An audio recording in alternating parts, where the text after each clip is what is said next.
Good evening, everybody, and welcome to tonight's South Burlington City Council meeting for July 20th. We will start our agenda with the first item, which is the Pledge of Allegiance, which is led by Councilor Smith. I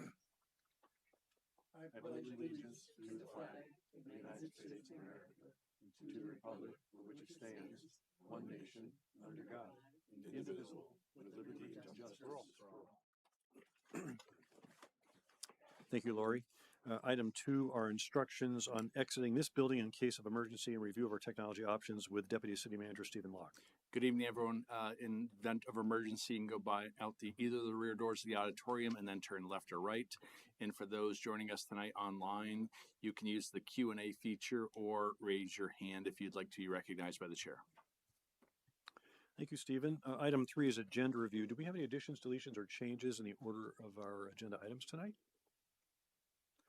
Seeing as there are none, we will move on to item 4, which is comments and questions from the public not related to tonight's agenda. Is there anybody in the room? Or 2 hands are up, 3 hands are up.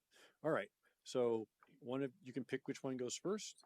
Do you want my daughter's ladder? Is that something that you're going to read? I just received this today from, do you want to talk about it? Yes. Or, so you can just talk about it because I haven't read it yet, so yeah. I have 2 things to talk about. Yeah. Letter. Okay, so you need to come up and then you can go to the podium and make sure you follow the directions on how to turn the little green light on. And then talk and see if it's amplified. I think I am. Yeah, and then identify yourself. Hello, I'm Robin Pyle. I live at 61 East Terrace in South Burlington, Vermont. I'm here for 2 things today. The first one is a letter my 11-year-old daughter wrote to South Burlington. We live on East Terrace and we have a cul-de-sac at the end of our street. And my daughter is requesting that South Burlington puts a park down there for our neighborhood.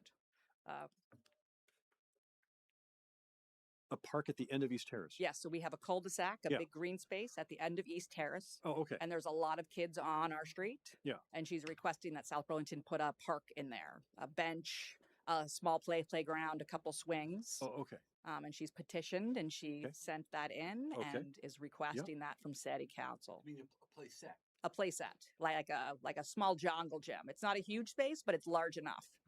And the space is already green. It's green. It's mowed by South Burlington. She's already talked to the guy who mows it. He says there's a manhole right in the middle. He just needs to make sure it doesn't go there. They come down and mow it. She's already asked if it would be a problem if they had to weed whack instead of mow. He said, I don't mind. But there's a lot of kids on our street now, and there's nothing for them to do.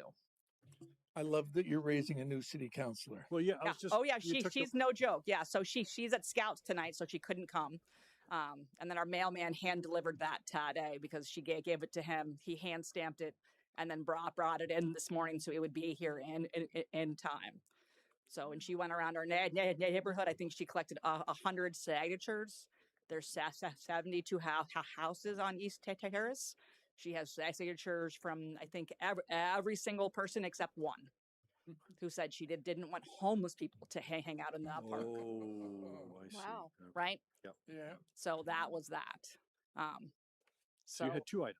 Yes, so that was my first. Our second item is to request for permanent speed bumps to be placed on East Terrace. Speed humps. Speed humps on of East some Terrace. sort. We've all talked to different people at the police department. Neighbors have come to city council before in years past to ask for speed bumps. We've been told things like they don't put them on a dead-end street. Speed is not an issue. It's 25. East Terrace is a runway. It's a half a mile long. Just last week, we had a car who lived on the street, a young person who came down the street going very fast, hit a parked car, totaled the car and moved the car 10 feet, flipped her car, and then it rolled. Last year, another young person drove down the street so fast and clipped another car very similar to that same spot. So the amount of traffic that we get and the amount of the speed of even the people who live on the street now is a serious problem. There's 20 kids or so now who bike and walk and play, a lot of basketball hoops, and it's just a runway. We've all called the police before on the parking. East Terrace has signs up that say, don't park in the street between these 2 hours. We've all called the police weekly for years. and they don't tow. The towing company has a lot of rentals on our street, and they bluntly say that they're not going to tow their own renters. What else? I think that's, so we're looking for a way to make East Terrace a little more safe. So we had a plan to come here to talk about that. And then my daughter wrote this. And so we're just trying to figure out a way to keep the control. It's a very, very blended neighborhood. It's a lot of young families. It's a lot of old people. And then there's, I'm sure you all know the issues. We have a lot of rentals now. And it's not just college kids. We have some great college kids we're all very happy with. And it's people, it's not just the young people who speed down the street. It's easy to go 40 down East Terrace. So I think speed bumps of some kind would help everyone. I know they're expensive. We have talked about doing a temporary thing. I know City Council has put in hay bales places to slow people down. There's been someone came from the city to put in what they said were going to be speed trackers this year, and they're just the lines that they put down, and they just count cars. It's actually not. The guy who put it in said it wasn't speed. Are they separated? Yes. That's usually for speed. Okay. So the two rubber lines on the road? Yes. That's usually just counting cars. Yeah. So the person who put them down said they were just counters, and they put it before BTC, which is not a problem for us. So everybody assumes that BTC is the problem, but people pull in. There's a lot of traffic because of BTC, but they pull in slowly, right? They come in. There's certainly trouble with parking during swim meets, but that's it's not too much. That's a trouble for a different day. But the speed is a problem. We had somebody come in and police put a speed tracker sign on the street to show people how fast they were going up the hill. And all that did was make people see how fast they could get their car, right? And it was fun. Like, people had a great time with that. They would just get at the bottom and just gawk on it and just zip up and be like, we got 445, right? So we're looking for more help. And that's my piece on that. So we'd like something done in a reasonable time. And if it can't be something permanent now until there's money, it would be great to do something small, that we could have something that is there to slow people down. So there's a process for this, and, Yep. and I'll contact the head of public works after, tomorrow, and have a conversation and talk about if we can get this on an agenda in the future, or give you some feedback direct on that. Great. And have you emailed me or the council? Oh, everybody has. Recently? Yeah, Like I today? think so. I think Erica? Erica? Oh, Erica. okay. All right. So she has your emails. Yeah. Okay. Yeah. And are you speaking for the three of you, or do both of you want to speak too? Yeah. Okay. Great. Thank you. Thank you very, very much. Thank you. Thank you. Yeah. Yeah, please. And the mic's on, so just identify yourself. Okay. Thank you. So Dave Treston from 39 East Terrace. And to add on to what Robin said, as a neighborhood, we are concerned with some of the traffic issues, the speed issues on East Terrace. I do believe that we are a unique street in that we are bordering Burlington. So we get a lot of traffic on our street from UVM students as well when school is in session. I believe UVM has instructed students, when they can't find parking, or if they don't have a permit for the lot by Gutterson, that they can park on public streets, which sure, they could park on public streets, but usually that happens to be our street. And typically earlier in the mornings when our kids are getting ready to go on the bus, UVM students are parking there and walking up supposedly to use the gym facilities there. And many of them park right by that crosswalk there. And I've had to leave notes on cars several times to ask that they not park so close to the crosswalk, because kids that walk across there, it's hard for them to see. If we continue to have issues of people speeding on our street and not paying attention or texting while they're driving, which I believe may have happened with this recent incident where someone hit a car. Thankfully, it was not a child. Next time it could be a child. we're also very unique in that we do have the Burlington Tennis Club, and there's the swim meets, and it's great to have that environment on our street. That just leads to additional parking on our street. And so when you have the swim meets, if there's a Vermont Green game going on at the same time and a Lake Monsters game going on at the same time, that's a lot of traffic in that Spear Street East Terrace area. And it just heightens the concerns around traffic and speed when there are so many cars on our street. At the beginning of our street, where they're lined up on both sides, essentially creating a one-way street. It's hard for people to see when they're driving. It's hard for pedestrians to see when they're walking with their pets or for children playing. And so anything that we can do as far as a solution to mitigate speed or to address challenges where parking creates bottlenecks on the end of our street would be appreciated. And I do want to acknowledge the appreciation for putting down those strips to count the cars and to track the speed of the cars that are traveling. But as Robin said, the location of those strips, it's at the very beginning of our street where people are coming off that curve. And they're not traveling at a normal rate of speed. They're already kind of at a slowed down rate. So if it is counting the speed, I feel like that data may be skewed in a direction that is not to how someone would normally travel down our street in the middle of the street.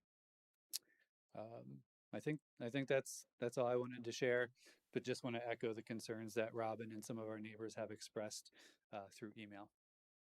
Great. Thank you. Thank you. Thanks very much. Anybody else in the audience? Anybody online? I don't see that many people online. Wow. There is one person online, but she's muted, so she probably doesn't want to talk. No comment. That's an inside joke. Okay, good. Okay. Well, we can't delay the meeting for that. Okay. Good. All right. Thank you. Item 5, Councilors Announcements and Reports on Committee Assignments and City Manager's Report. Elizabeth, would you like to go first? Let's see. We had a housing committee meeting, and we are the organizational structure that occurred as of effective July 1 is that Megan Tedder and Nora Senecal are going to act as co-chairs because they both felt like they could bring different strengths to the chair role, but neither felt like they could do everything. So that is the new organization there. And let's see, I'm just checking my notes here.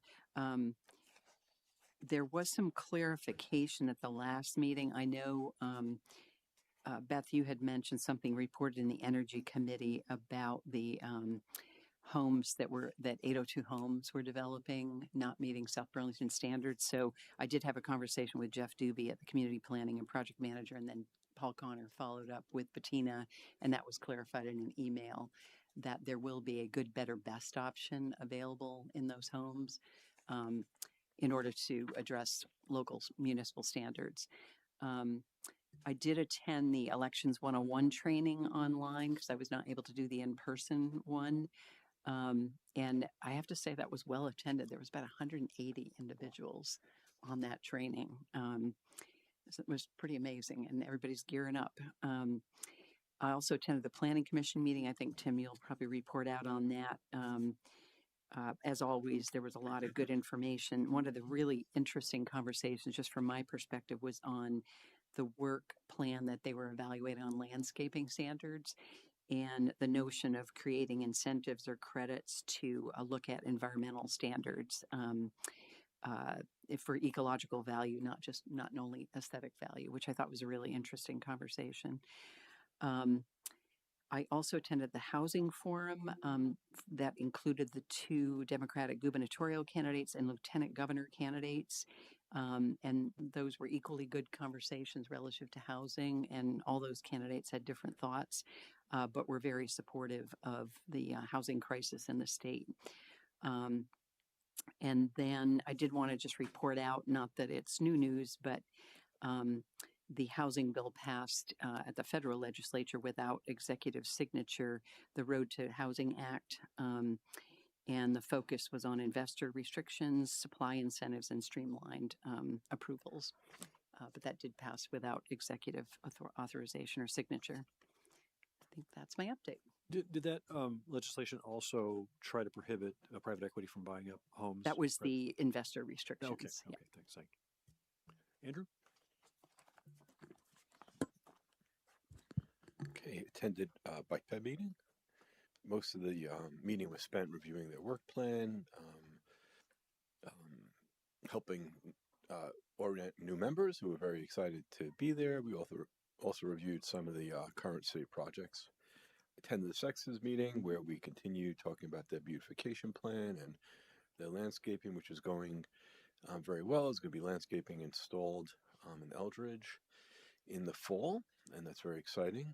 And they did also ask me to confirm with my fellow counselors that it's okay to change the name of the cemetery. They did a lot of work confirming that it's not an I, it's an E, and it's actually an incredible amount of work. They did a lot of research. They had a historian, and so I think they deserve that change. So I don't know if it's something we need to vote on, or we just say, yeah, you can. I think it has to be an agenda item. It should be an agenda item. Yeah. Okay. Be real honest, we're in the process of evaluating a naming policy, so It's I not a don't know that it policy. would fall. I'm sorry. It's not a naming policy issue. It's just a correction. It's a technical correction. Yeah, We it's a could correction. put it on as a Whatever. I mean, consent. the basis Consent, of we which. put a consent agenda. We could just Yeah, do it. okay. I think I'll check with Jesse. Okay, Make yeah, sure yeah. we do a Okay, consent good. Because agenda. they're very anxious to do that. Because they have signs and they want the correct name on the signs. I attended I think most of us were there, the Goose Park. Was amazing. Tim did a great job. And Beth and I spoke a little about Bartlett Bay on CCTV. I thought that went pretty well. So that's it. And along with Tom. And Tom did great. Thanks, Andrew. Beth?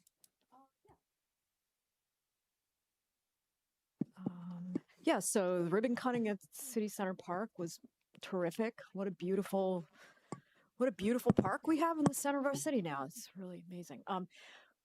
Lori and I had a session of conversation with a counselor, and I'm sure Lori is going to talk a little bit about it, but we had 7 attendees. There was a very lively discussion for over an hour about Bartlett Bay.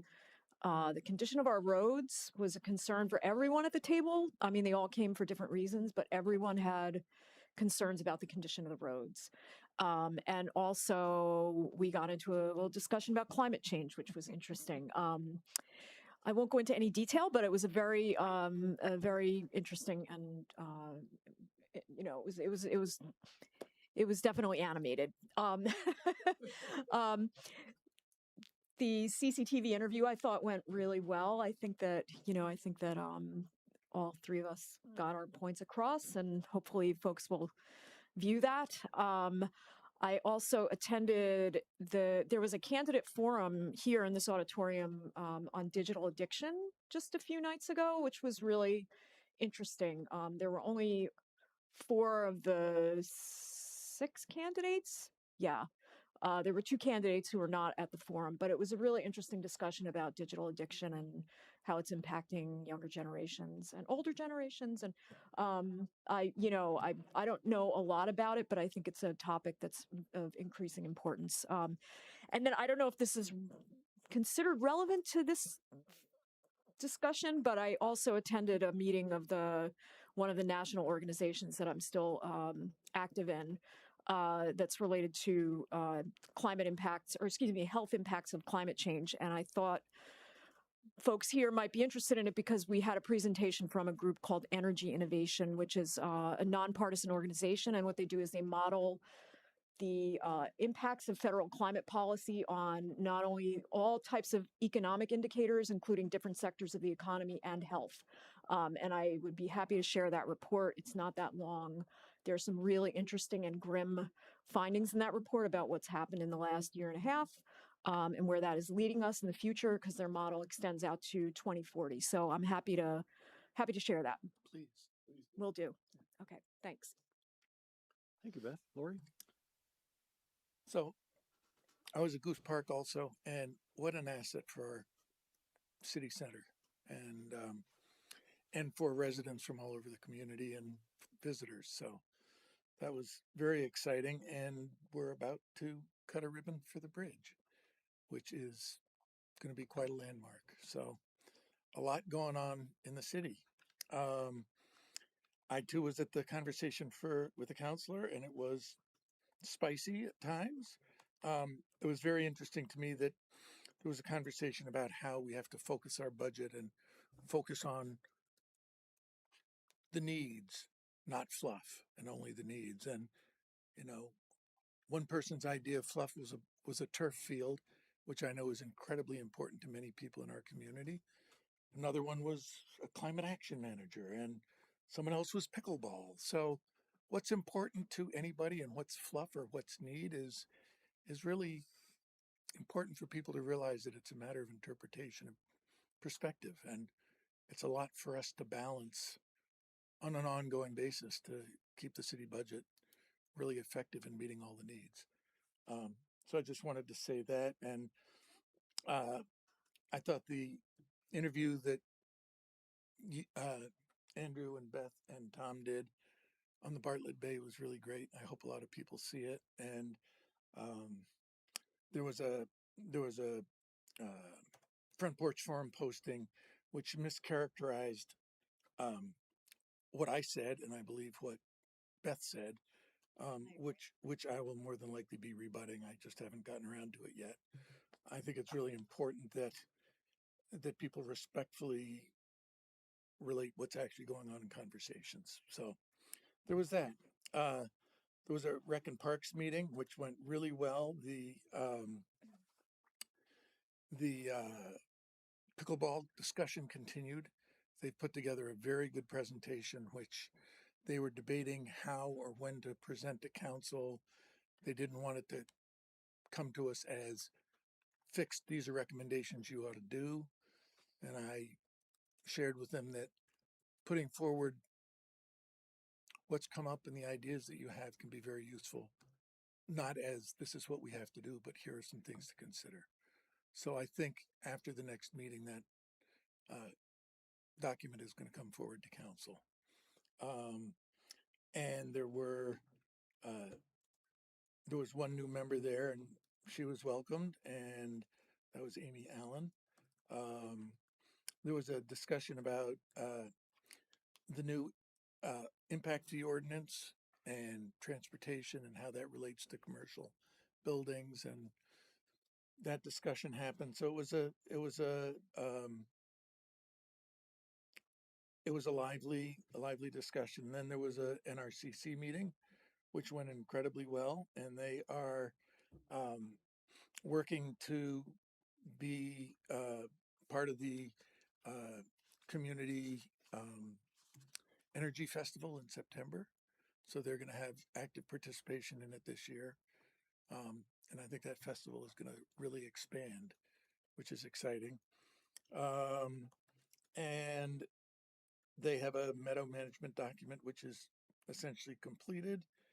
And somebody mentioned that just an amazing documentary, if anybody wants to see it, because there was a discussion about beavers, that there's a documentary on PBS that's like 45 minutes. That's just extraordinary. I haven't seen it yet, but passing that forward. Also, SB3C met and had a lot of conversation. There are still 2 board seats open for the SB3C, and they're actively wanting to recruit. And if anybody on the council or anyone else thinks of somebody that they think would be good, really promoting the city center, they would love to have that person put forward.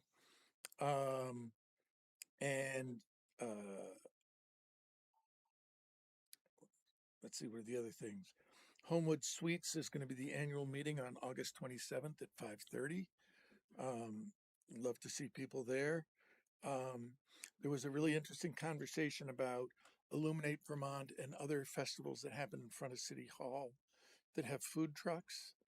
Some of those food trucks might be selling the same things that some of the brick and mortar stores in the community have put big money into, and there's a sense in the community that there's a sort of imbalance there, which might need to be looked at. There was also a discussion about maybe a way to extend some of the festivals we have down the street to include those brick and mortar businesses in the festival more. We got that big wide boulevard of a sidewalk that could have all kinds of stuff that could, and as the festival gets bigger and more crowded, it might make sense to do that. So that's something that was discussed. 3C is working with planning and zoning on the downtown designation and getting everything in order with them so that they fulfill the requirements to get the downtown designation. They did a resident survey, got 118 responses. Again, that's considered a good response in a survey, and I wish there were a way for us to get 2,000 or 10,000 to respond, but that is the extent of it for me. Thank you. A lot. Busy week. 2 weeks. Yeah. Thanks, Lori. I did not have as busy a week as you, but this week will be busier. So yeah, I attended the city park opening as well. A lot of fun, well attended, and the walkthrough was really great. And I had the opportunity to see our police department stop a young man on a 1,000-watt e-moto bike and kind of read him a very quiet, polite riot act, and then say, "I'm not going to give you a ticket right now." And later, I saw the gentleman walking his e-bike through his e-moto through the park to leave. So that was interesting, and it was great. I went to a planning commission, same one that Elizabeth attended. It was attended by Tim White from Burke & White Real Estate Developers or Consultants, Megan Buckley, who is the CEO of Wake Robin, and Jeff Nick, who is one of the co-owners of the Hill Farm property. And they're lobbying the planning commission to contemplate some regulation changes that would then allow for long-term care, some similar in structure to what happens at Wake Robin at the Hill Farm property. And so that is in the project, one of the project charges for the planning commission, and they approved that work. And so one of the differences there is that there's a requirement that that type of use be in the transit overlay district, and so they were questioning that because most of the people don't drive, but the people that work there do, or they have to get there on a daily basis. There was also a project charge for landscaping and Tier 1A and historic sites. So it was good discussion. They passed those two items, and it was a fairly early night for them. I also wanted to announce that if you've been driving around town, there are some new painted utility boxes that are popping up. They're repaints is what they are. If you're on Heinsberg Road, where the pump house is at the curve between Kennedy Drive and Market Street, there is the generator that's out back of the pump house that has the big cow on it, right, with the brown. And so now you can see some chickens. There's some little chickens out there. So, yep, my wife suffered through the odoriferous surroundings of the pump house, because that's a sewer pump house, by the way. If you remember, it was crashed into a couple of years ago by a DUI driver, right, and had to be rebuilt partially, and then it had to be repainted as well. So I think that's all I have. Stephen? Wait, Tim. hold on. Yes. Tim, I just had one word. Oh, Elizabeth first. Just very quickly, I've noticed for the Bike Ped Committee, I've noticed that Burlington, we have a lot of variety of signs that have been posted in terms of educating people along our bike paths. And Burlington had a very similar campaign with different signage. They have standardized their signs now, I've noted, particularly on the waterfront bike path. And they're very clear, like no e-motos, no scooter. I forget, it's like 3 things, and very clear what's not allowed. So I'm You have a picture? I didn't grab a picture. I will do that next time. But I'm wondering if they got some feedback and maybe they felt like it was a little more successful to standardize something with a very succinct message versus something that was a little more cute. FYI. just one more thing that I wanted to add, and it relates to Beth, the meeting that you were at about climate and issues. And I just wanted to mention that I think everybody remembers last week, both the temperatures that we experienced and the smoke that we experienced, and the intensity and the frequency with which it's happening more and more. been some very interesting articles in the news in the last week or so about fires and heat and climate change. And while where we live, we've been very fortunate to have relatively minimal impacts. It's just showing the way things are escalating and the way the conversation is going to become more and more salient moving forward. And every time we get an event like that, it's a reminder that this isn't an odd thing anymore. It's becoming standard. So something for us to really contemplate. We are actively unraveling the world and witnessing it. Yeah, I think one state in our country had the worst air quality in the world New York a City. couple days ago. Was it New York? New I York thought it was City. somewhere in the Midwest had New an York City had the worst air AQI quality. of, yeah. Luckily, it cleared before the game yesterday, but the outcome still wasn't pleasant. Let's get our priorities straight, right? The game's more important. Sorry, Tim, that was unfair. The tariffs have been applied because of the import of the smoke, I guess. I don't know. Stephen? Just a reminder, next Monday, the 27th at 2 is the groundbreaking for the pedestrian bike bridge in the Staples Plaza. So certainly Jessica would want the community to be reminded of that, but that's it. Will that be a hard hat type thing? No hard hats required? I'm looking at Alana. I doubt it. It's a parking lot. Oh, they got to be silver too, or white. No, white. White. Yeah. Okay. Yeah. It doesn't matter, but it was just sometimes they got to have the hard hat in there. It won't block you with the Okay. but sometimes they are brought up. Yeah. Will there be dirt to move? Yeah. Will there be silver shovels or will they be polished? There will be shovels. Okay. It's not BYOS. BYO hat. Yep. Great. Yep. All right. Thank you. So moving on to item 6, which is the consent agenda. 6A is consider and sign our financial warrants. 6B is receive the May 2026 financials. 6C is authorize the city manager to enter into a grant agreement with the Attorney General's office and a contract with the city of Burlington, once fully approved by the city attorneys, to continue the employment of our community justice employee through November 30th of this year under the direction of the city of Burlington. And 6D, approve the minutes from June 1st and June 15th of this year. Can I have a motion to approve the consent agenda? Motion to approve the consent agenda. Second? We have a motion and a second. Is there any discussion? Okay, all those in favor say aye. Aye. Aye. It is unanimous. Thank you very much. We'll move on to item 7, which is receive a public art committee recommendation to commission an original piece of public art and consider authorizing the city manager to commission Loop-de-Loop by Flywheel Industrial Arts for the Garden Street, Williston Road streetscape projects. And it says Amanda Holland. Is Amanda online? She is. And Alana Blanchard is here as well. Amanda is the chair for the Public Art Committee. Looks like she is muted. Do you have to? I promoted Okay, them you both did. panels. Yeah. Promotion's good. Sorry. Next.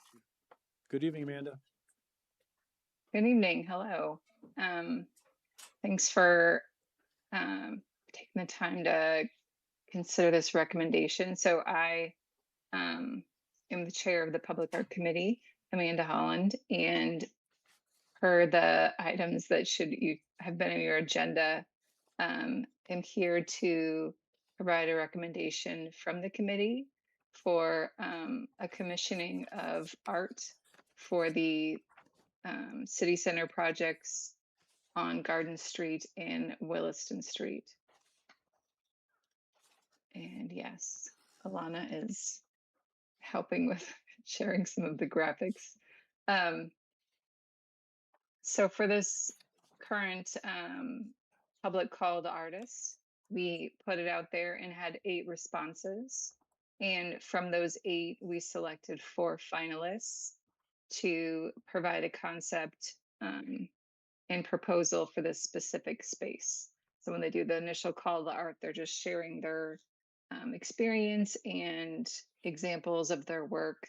And then for when they do a selection, it's to do something that is specific to our community. And those were displayed at City Hall. Hopefully you all got a chance to see those when they were out there. And we did some, at our meetings, conducted interviews with each of those artists. And just to share a little more about the process which brought us to this recommendation. So we did, as a committee, hold some deliberative discussion over 2 meetings, and to take into account the comment from the public, staff members, and interviews, both of the proposal and the artists or group of artists themselves. And as you can see before you, the one that we selected was from the group Flywheel. And I don't know if it says on there specifically, but it'll say in your packet the commissioned piece that they've named Loop de Loop by Flywheel Industrial Arts, which is a group in Montpelier. There you go, page 1. Thank you, Alana. And for this artwork, the committee is in agreement with the selection, and as presented in the packet, providing it with our recommendation for the city council to authorize the city manager to commission this piece. Now, to give a little information like why it was selected, the design is able to be viewed by both road and path users, which wasn't necessarily a requirement, but it was a nice aspect to this piece. There is one of the pieces that was included in the packet is a video, which don't get to that just yet, or you could scroll through these and play it. But and you'll notice through this is what the artists provided with their materials, that this curve changes as you moved, and it's based on perspective. So that's another unique aspect for it being selected. We found it to be functional and aesthetic, and harmonizes with the build out of our city center, and just recognizing that the style of this artwork is something that we believe has longevity of this piece in terms of resonating with the community in years into the future. So those are some of the reasons as a committee we selected this particular piece. And I'll also just say that this is personally my 4th art piece that I've reviewed and recommended as a committee member. And I'll say for each one of these pieces that the committee at that time and the makeup has a very thoughtful dialogue. We've considered the pros and cons of each piece and taken all the public and staff comment into our consideration. So we are thinking of all those different pieces, and we are recommending this as one that's forward-looking and representing our modern community, and both now and where we are going in the future. So with all that to say, I don't know if you have any questions, myself and or I'll ping Alana if I don't have it. Great, Amanda, thank you. And the council understands where this physical location is? Yeah. You all do? Oh, okay, all right. The work includes those long benches. That is part of it. That's not. Is that part of the final design? The 2 long benches on either. Does that include? I just want to make sure that. Oh, can you hear me, Amanda? I can. I wasn't sure whether Alana was going to pull something up or not. So in their proposal, there were some benches that are in addition to what they would be. So I don't know if you can. Just the 2 in that picture there. Are those part of the proposal? Part of the design? They were in the proposal if you read it. Yeah. No, I didn't mean that. It just it did. I saw it in the proposal. That's why I was confirming. I know, but then there was what? Alana, can you? Sure. So the artists included both of the benches that are attached to the loop in the proposal, and then they showed additional benches to be considered by the city if the city wanted to add more benches to the program. But the ones that are included in the commission would be these two that are attached to the loop. Okay, cool. And what the big one is that like about 20 feet of bench space? Is that about right? They look, the very long one looks more like 25 to 30 feet. Okay. And then the shorter one is probably about 12, 15. Yeah, it's pretty wide. Long, sorry, not wide.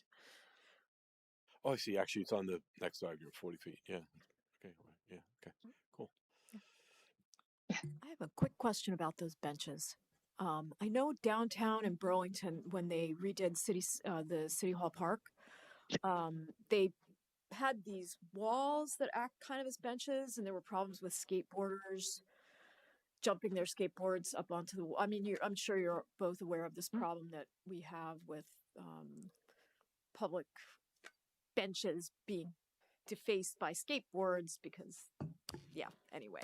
I don't know, is there any in this creating the yeah, potential for that? in this particular case, in answer to Councilor Zygmunt's question, the benches would have a base of concrete and then would have metal, but then on top of it would be wood, which is a less attractive skateboarding surface. Plus it's grass. And it's grass around currently as envisioned. Yeah. I would say the park has not been landscape designed, so I can't swear that it will stay grass. Although grass is the least expensive option, so. But they might want to climb up on the loop and then skate down the loop, you know.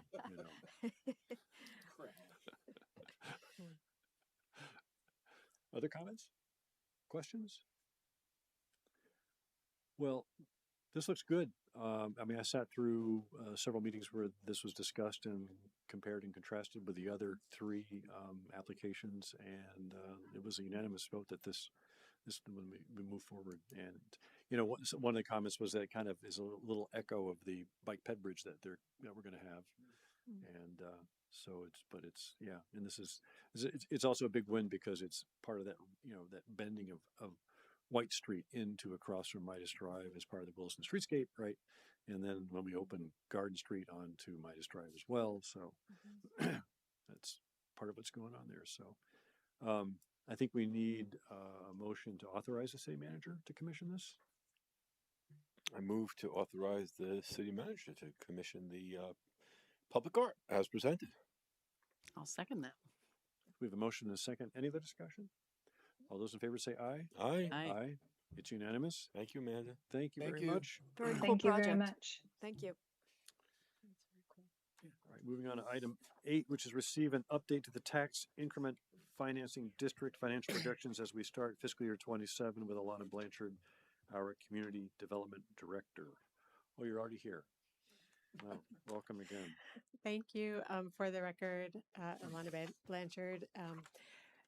So I have a few different things I can present. I'll quickly walk you through the memo, and then I can give you the highlights of the spreadsheet of the model, and then happy to answer questions that you may have. I did provide some answers to some questions that were received between sending out the memo, so I'm happy to go over that as well.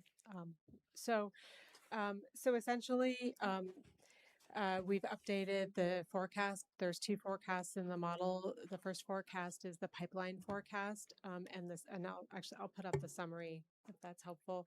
And then the second forecast, the second forecast in the model is a break-even forecast, which is hang on, let me just get I did have it up here, but I have a lot of pages open. The second one is break-even, which shows 61 units being brought onto the grand list annually. And let's see, here we go.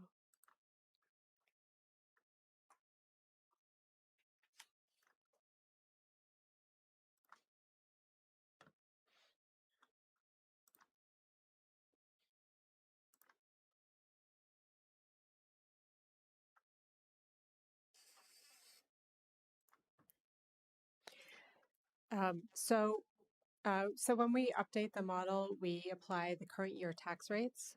We look at what the grand list, what may have come onto the grand list, and compare it to what we already had in the existing model. And we also look at values and see if any values have changed against what we have been projecting. So this year, several changes were made. When we updated the tax rates, one of the big changes was that the ed fund tax rate is substantially lower for commercial properties or non-homestead properties than what were projected in the model. We have a steady modeled 2% increase, which is a tax rate increase that the tax department had given us to use in the model initially. And so we have carried that forward. And so that was reduced by negative 1.6. So cumulatively, it was like a negative 3.6 reduction in the tax rate for this year. Future years still have the 2% increase in the tax rate. We also, we're sort of halfway through the TIF district year, and a number of years are just approaching that. And so we are looking at the assessed values a lot more closely and how they're tracking with our estimated values. So the values that we had for estimated unit anticipated assessments was sort of thought about over the life of the TIF district. And right now, what we're assessing properties at is less than what they're selling for, and so less than what we were showing in the model. So we moved that estimate down so that future assessments are slightly less than what we anticipate that they would be over the life of the model. And this, I'm sorry, could you just put Yeah. You said the fair market value is higher than our assessment? Our fair market value, and just remember that our assessment is actually based on the 2021 reappraisal. Right. And so when a new property comes online, the CLA is then it's brought back down to 2021 values. So our values are what they were appraised at 2021. And that was that's still slightly less than what we think generally things should be selling for in the area. But that's a number that we're going to be paying a lot of attention to over the years. And we do expect there will be a reappraisal in the future, if not the near future. And that will be a good time to really look at those values and ask a lot of questions about them. And would you redo the model after the reappraisal? Yes. And we actually redo the model to some extent every year. But then with the reappraisal, almost all the numbers, the last reappraisal in 2021, all of the numbers changed. And so we would expect that to happen again. And then,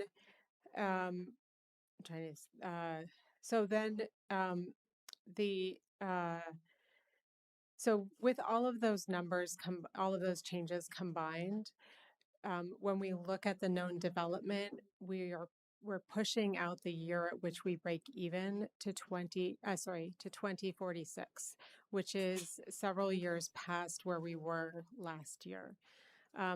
And then the break even becomes 61 units per year. Last year we were at considerably less units per year needing to be developed.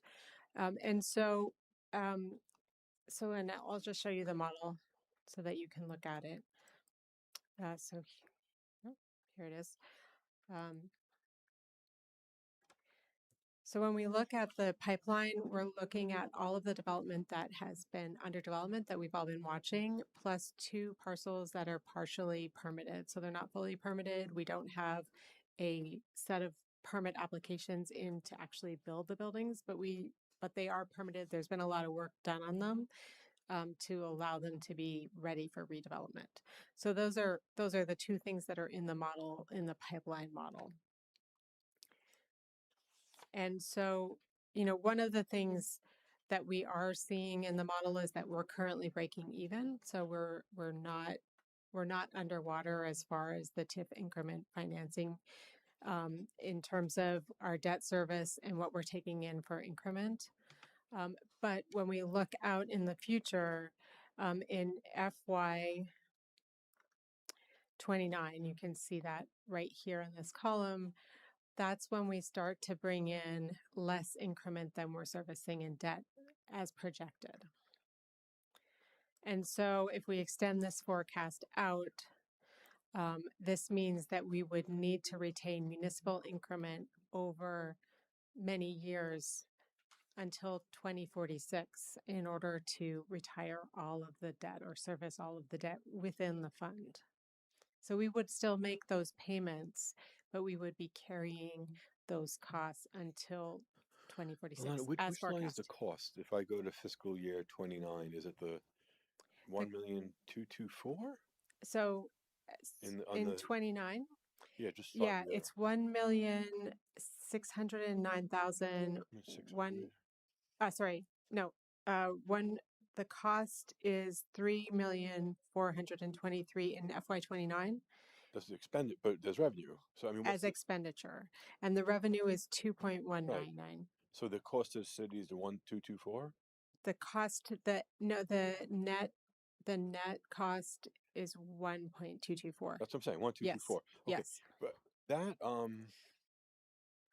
so that's not substantially different than the break-even analysis down below at 1,000,001. Correct. So I'm just trying to understand The why in these out years we have all these costs, even in a break-even scenario. So, yeah, that's a great question. So, in the break-even scenario, we are slowly bringing on additional value each year because new buildings are coming online. In the known pipeline, all development stops once everything that has been permitted, built, or partially permitted is built. So, You're saying so in the break-even, it kind of catches up in the positives in the out years, but slowly. yes, Whereas in the top scenario, it never kind of catches up. We just keep correct. bleeding a little bit. Yes, that's correct. Yeah. The add 61 units housing annually starts this fiscal year versus 30 We to would, 36? in order to actually catch up Yeah. quickly Yeah. or on schedule, we would need to be seeing development coming in now. So realistically, we would be looking at needing more development next year than 61 units. So you're saying 61 units over that like 9 or 10 year Yes. period. Okay. Yeah. Is there capacity in what's left There's to there's do that? there's capacity. We do have some headwinds. Like I will be realistic that, and I think you have done a lot with the zoning to make that more straightforward for developers. But there are still development is still considered to be very expensive for many developers because of labor costs and because of the cost of capital. So depending on a developer's situation, it can be challenging in the current today market. So that's something that we're continuing to talk to property owners, to talk to developers, and move the needle forward, because from the staff perspective, at least, we see that development is very important for the overall health of the TIP district and also for the continued success of City Center. So, Alana, when the model was, say, put together 10 years ago, what did it anticipate the housing growth to be? Is it closer to what's in the bottom, the top? Like, were there other variables that are affecting where we are? Yeah, so I would say that this model is a more simplified model of what we put together 10 years ago. So 10 years ago, we're thinking, oh, there might be some condominium development, there might be more office development. And then, as the market has really shifted towards apartments, that's something that we put in the model before the last public vote, because that is something that the market has been fairly comfortable developing, and we expect it to be comfortable developing into the future. And it's also easy to envision. I can point at a 61 unit apartment building and everyone can understand that. So we have simplified the model so that it really just shows apartments. It doesn't mean that's what would happen. So it's the same, I would say it's the same volume of development, but this is the most simplified version of what the growth could be. Okay, but so just to snapshot, you would kind of say unless we kind of achieve 61 units or the equivalent commercial space or equivalent other space, we wouldn't kind of be meeting what we anticipated to meet when the model was first developed. Is that kind of fair? I would say yes, but I would also say that the model we've presented a lot of models over time and they've had various different scenarios in them. And so when we're looking at the 61 unit, we're looking at the full build out and at the lowest valuation of that build out. Does that make sense? The lowest valuation? Right. So it's a more conservative valuation because it's only apartment units. So is that the big change? In other words, the reason why we're kind of feeling a little behind is because the nature of the development has changed. Is that kind of like the rub of it? I would say I think we're behind. I think it feels it's challenging because the market is really challenging right now. I don't think it's because the model has really changed. I think that there's a lot of effort that will be needed to achieve the development, if that makes sense. So Alana, so I'm curious. So what is the ask? I guess is what I want to know. So this is, it sounds like we're, we're not going to make the original projected. We might, but if we don't, what are the consequences to the taxpayer, and also, how do we make up that delta? And then I'm happy to. What's the ask? I guess is the. I'm happy to answer you, but I also see that Jessie has her hand raised. I'm sorry. I don't know. Can I ask one question? You had mentioned the mix. You were talking about that, and Alana, on the mix of commercial, wouldn't it have actually been worse based on the tax rate on commercial if the mix had been higher of commercial properties? Yeah, there's a lot of questions out there. So, okay. So I want to clarify that I'm here to give you a report to let you know where we are and what is happening in the TIP district, and so that you understand what the finances are for the TIP district. I think it's really important for you to understand that, or we all think it's important for you to understand that. And I think there's a lot of variables and there's a lot happening, and the two forecasts are provided, one to show you what would happen if we just keep going the way we're going, and second, what would happen if we realize development. And then sorry, Elizabeth, I think you're going to have to re-ask the question, because you asked about commercial tax rates. So one, just a clarification, non-homestead is always where somebody lives. And then when I say commercial, I apologize, because homestead and the commercial tax rate is what I think of as the commercial tax rate, but I really mean non-homestead, and that is apartments. But it may be somebody's home, but it is an apartment, as well as retail and office. So the city manager wants to make a comment. Good evening, City Manager Baker. Hi, can you all hear me? We can hear you, yes.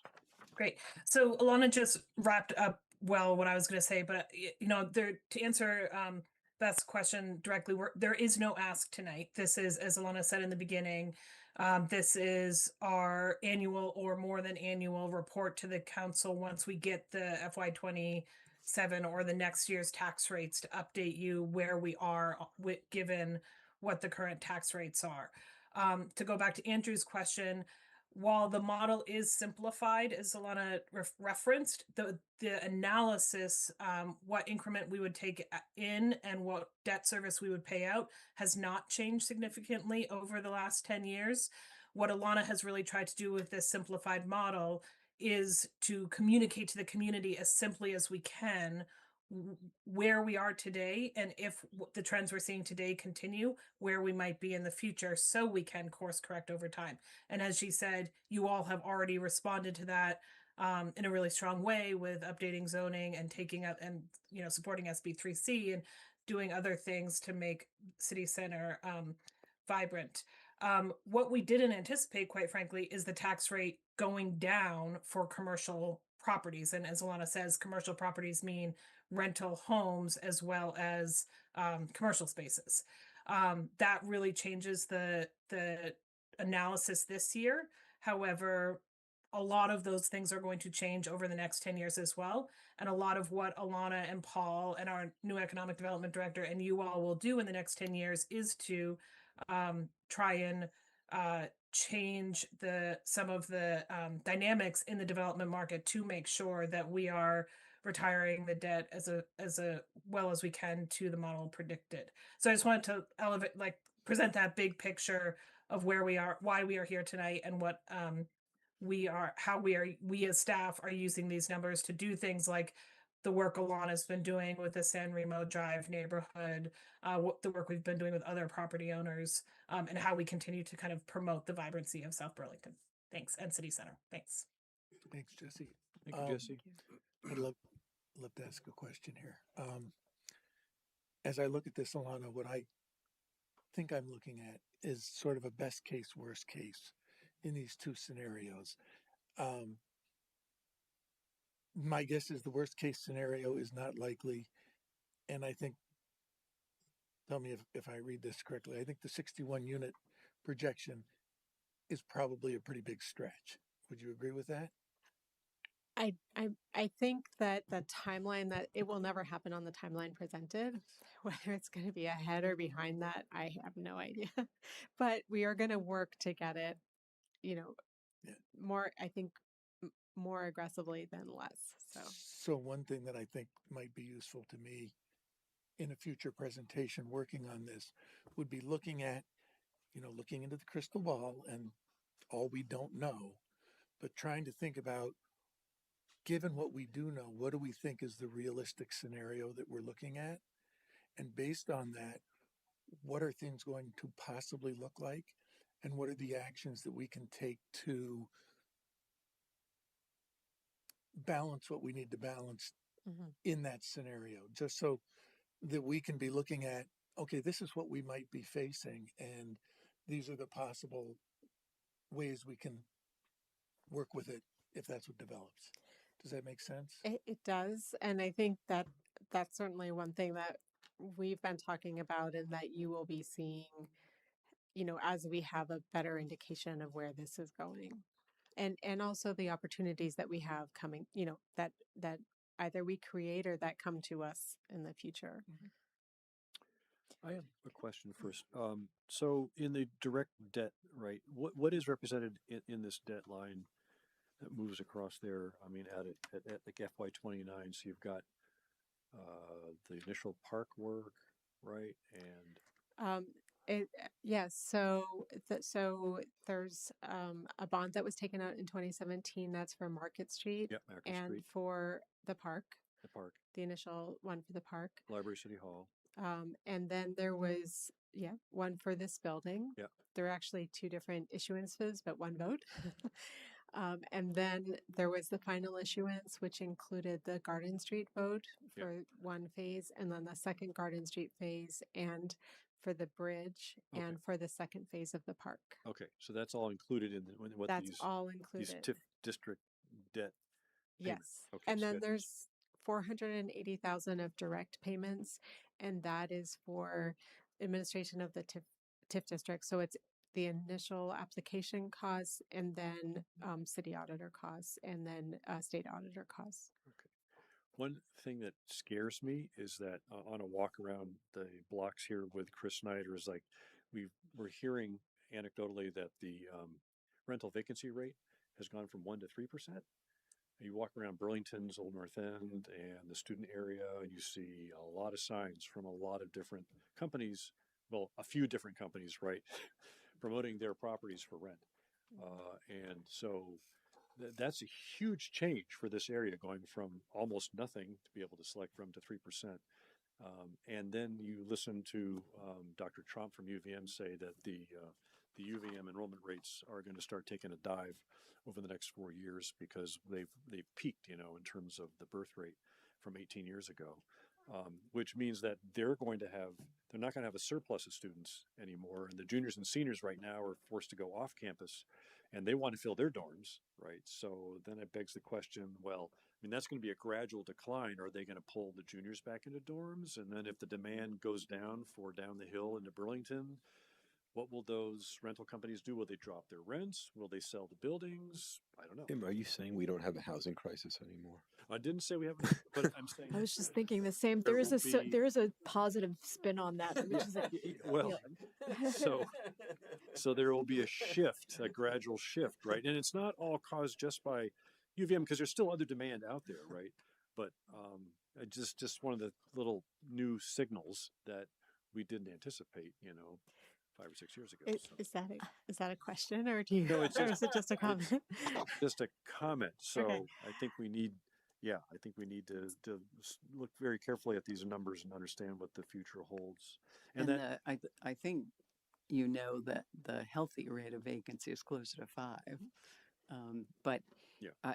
Can I ask a question? Well, Beth also, but oh, I think Elizabeth was next. Well, can I Go just ahead. clarify the timeline, because I was sort of under the impression that we were halfway through about 2 years ago. And I thought this was kind of a 20-year window. Can I just clarify Sure. when we started and sort of what we're defining as the end? And I'll just. Yeah, there's a lot of ends. Yeah. So we started collecting increment in FY 2018, and we conclude we can no longer collect ed fund increment in FY 37. So that's our last collection year. And on the model, you see the years after the ed fund collection in orange.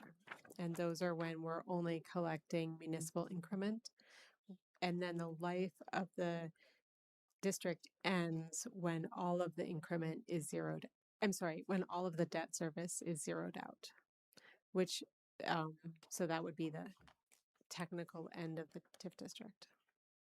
Just to clarify, there's a lot of things that can happen, but and maybe the simple way for me to think about it is I think back to when there was a reserve at the state level for school funding improvements, capital improvements. There was language in those bonds that should that funding dry up, the community would be on the hook for the balance. Is that a similar scenario here when we are always yes, these bonds are against the debt full service. Full obligation, full faith and credit of the city. Okay. Thank you. Yep. So I just have a couple of just naive questions.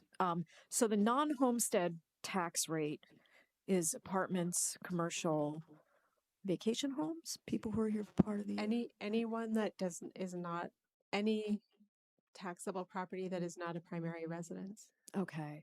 So why did that go down? I was kind of taken aback by that was the negative number. So the reason that it went down is because the tax rate that was set by the state is then, because our common level of appraisal is less dire than the state average. Jesse, is that correct? Jesse's going to want to jump in here. This is right up her. Sorry, alley. Jesse. Because I don't know anything. So I would really encourage, Alana today sent an email around that we got late last week from the Department of Taxes explaining specifically why the South Burlington non-homestead tax rate went down. And it's pretty clear language, but a very complicated education funding formula. So basically, with my understanding of it, but it's in your email, is because the legislature bought down the tax rate, they actually bought down the non-homestead tax rate to decrease statewide by 3.5%. So the non-homestead tax rate is 3.5% lower this year than it was last year because of that statewide ed tax buy down. Because of the CLA, as Alana was referring to, how South Burlington CLA compares to the statewide CLA in the formula changes our decrease not to a 3.5% down, but a 1.6% down. And that's the CLA impact. So that's why cumulatively across our non-homestead tax rate, municipal and school, the tax rate, the non-homestead tax rate went down, as Alana has suggested, less than the statewide non-homestead tax rate went down. But it went down from last year, which puts us back even more significant. So we modeled a 2% increase and it's going down 1.5%. So we are going down. Negative Our 3.5. TIF projection is going down 3.5%. Okay. Okay. Thank you. And I think it was the governor who really pushed for that, that 3.5%. What was that you just, I can't, yeah, where he wanted to pay down the taxes, like a one-time pay down of taxes, right, by 3.5%. The legislature voted for it, but he was the one who was really pushing it. I just want to make that statement because I think that's the way it went down. It was a question of amount. What's that? It was a question of amount. The legislator legislature wanted a certain amount. Yeah. And the other, I have another quick question. Do you think this new federal, I know it's probably premature to ask the question, but the federal legislation that just passed without the president's signature may have some impact on our ability to, I'm just throwing that out there. So maybe it's not all as dire as it seems. I think you're referring to the Housing Act. Yeah, the we housing haven't actually had an opportunity to receive an analysis of it yet. Yeah, I'm sure. I just want to. It's a little silver lining, maybe. So just going back to the scenarios, if there's just what's projected, the 6.5 million, we're on the hook for that in 2038. Is that right? Yes. 2038. Yes. Okay. So in today's and it will be carried in the fund. No, but the debt matures in 2038. That's when we'd have to pay. Is that? We will be paying the debt. We'll be servicing the debt annually, but that is when we're not receiving any additional ed fund increment revenue, and so. When does the debt mature? So we are paying the debt annually every year, and the last debt payment is in 2038. Right. So at 2038, this is showing that we'll owe $6.5 million. The debt payment in 2038 is.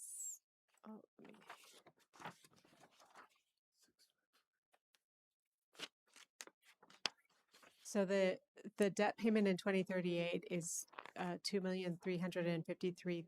Okay, so the 6.5 is kind of the cumulative amount that we're out as a city over the out years. Exactly. And it ends in 44. I'm just trying to. So the debt payments end in 38. Okay, 38. So by the end of 38, if there's no new bill, nothing other than projected, we're out $6.5 million. Yes.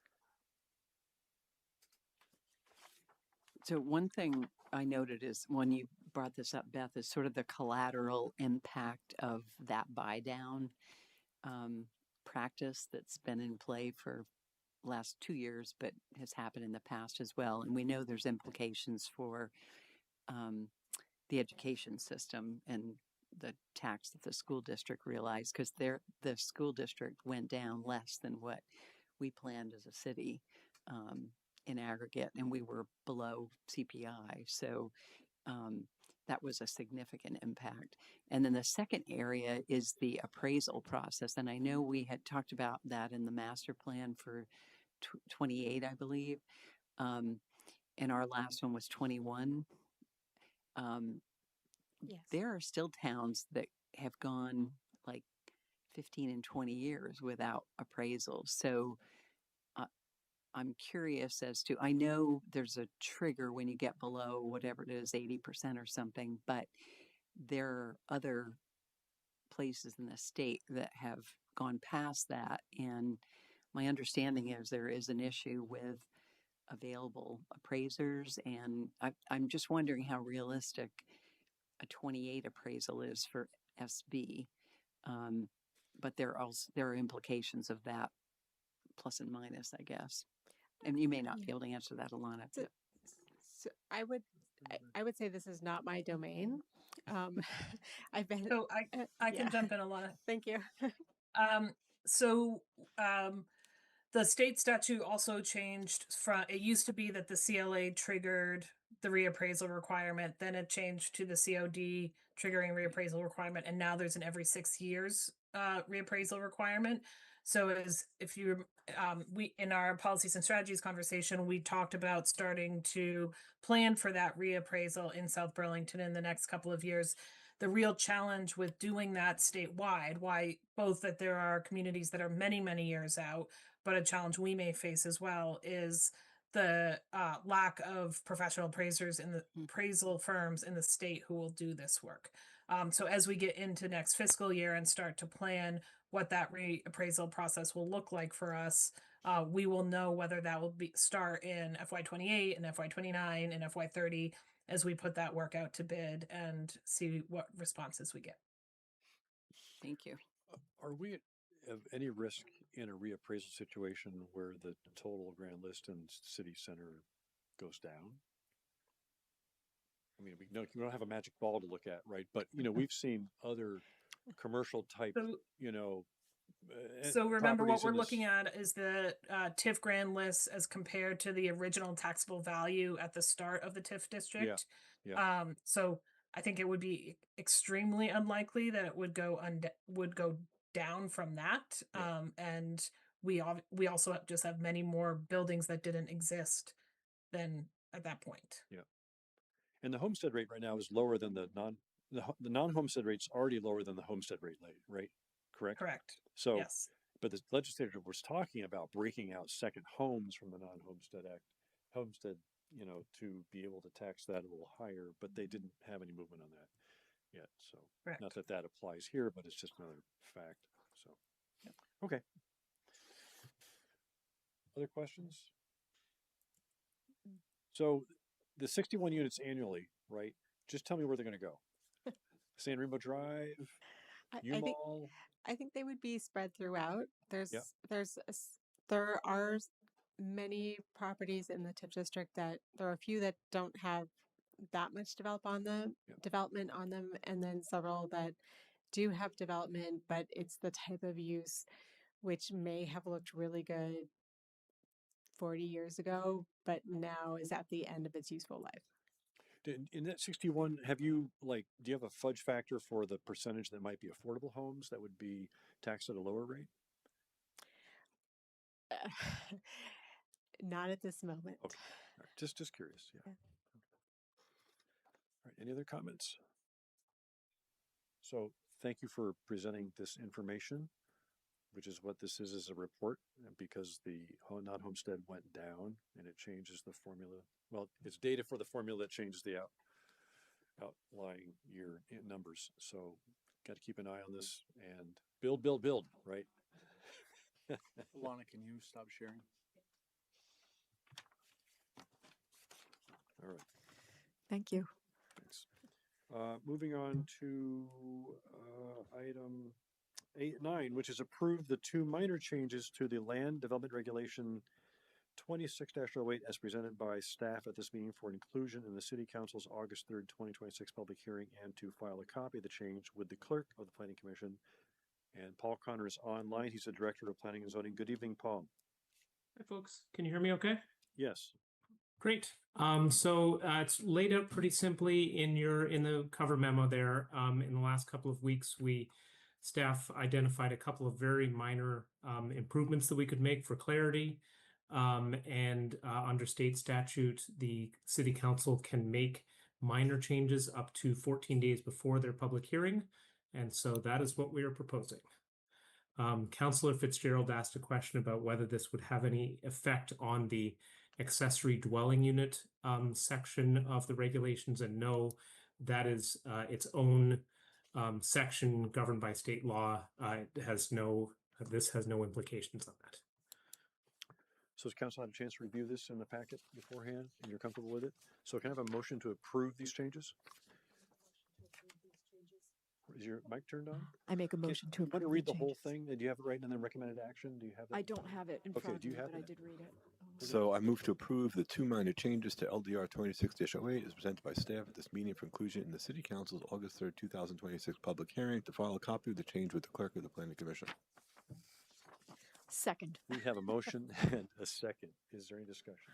All those in favor say aye. Aye. It's unanimous. And so because the hearing has already been warned, now these changes are also in effect, right? That is correct. Yeah. Okay. Phew. Wow, that was easy. All right. Thanks, All right. everybody. Thank you, Paul. Thank you. Item 10, can I have a motion to convene as Liquor Control Commission? Motion to convene as liquor control. Second. All those in favor say aye. Aye. Aye. We are now convened as Liquor Control Commission. I need a motion to approve Vermont Sugar Snap, Myers Bagels, Good Times Cafe. That's it. Motion to approve. Second. We have a motion and a second. All those in favor say aye. Aye.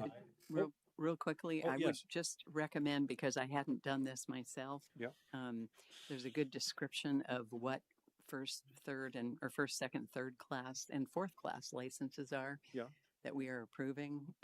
So I did refresh my own knowledge for that, and would recommend, if anyone hasn't done that, it's pretty readily available. Okay, good. We now need a motion to come out of liquor control. So moved. Second. We have a motion and a second. All those in favor say aye. Aye. Aye. It is unanimous again. So now we're on to item 11, which is review the significant agenda topics for the council's August 3rd meeting. Item A, hold a public hearing on updates to land development regulations, of course. Hold a public hearing, second reading of an update to the transportation impact fee and possibly take action. We're going to interview some DRB candidates. How many candidates do we have? Do you know? I do not know. You do not know. I can let you know.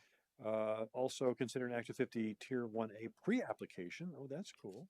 Right. And receive an update on the building and thermal implementation plan and consider what actions to take in parallel. And also discuss and possibly approve a naming policy. And finally, discuss the Development Review Board's recent denial of a final plat application for 1720 Spear Street and discuss the options. Any comments or questions on that future meeting schedule? One quick question on, are we able to approve or take action with a public hearing and second reading? Is there a requirement for a third reading? No. Okay. I just want to clarify that. Thank you. Great. You also have 2 DRB applicants. What she answered the question, there are 2 DRB candidates to interview. Oh, 2. Okay, thank you. 2. Good. I'm glad we have 2 because we have 1 opening, right? We have 1. Yeah. Great. And is there any other business? Okay. If there's no other business, I'll have a motion to adjourn. Motion to adjourn.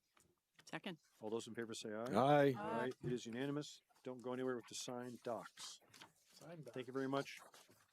Goodbye, Jesse. Good night, Justin. Thanks for Bye, joining Jesse. us.